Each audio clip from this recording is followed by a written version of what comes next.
Hi guys! Good morning to everyone. Yan, nakikita nyo ba yung itong video na nasa harap ninyo? Ito yung man-made lagoon na located siya dito sa Kiran. So yung mga bahay na nakikita nyo guys is bahay ng mga mayayaman yan dito. Mga elite, 'di ba? So dahil umaga pa lang ngayon, nakikita nyo yung araw. Ano pa lang siya, paangat pa lang siya kasi winter ngayon dito. It's almost ay, ang laki ng ibon. Ayan, so medyo foggy pa yung yung paligid niya.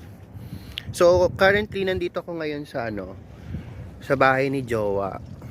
Ang laki ng ibon. Ano kayang ibon to? So guys, tignan niyo yung bahay, mga bahay dito. Grabe, ang lalaki. Tapos yung isa itong kapitbahay ni Jowa, may infinity pool talaga sila.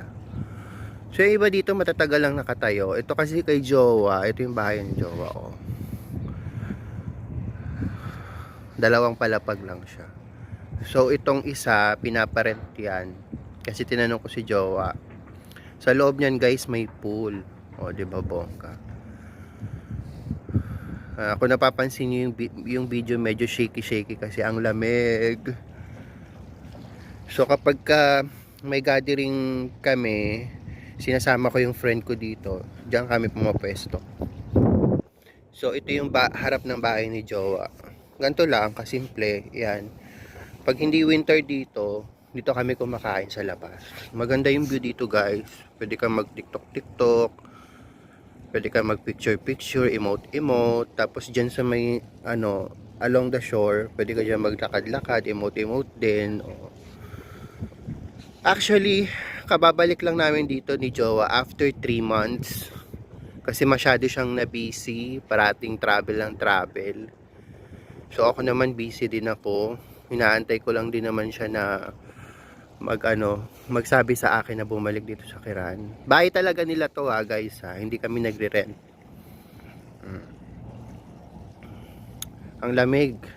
Hindi ko mahawakan yung cellphone, sobrang lamig. So yun lang guys. So sa mga gustong pumunta dito sa Kiran at ma-experience tong lagoon na to, marami ditong mga room na nire-rent.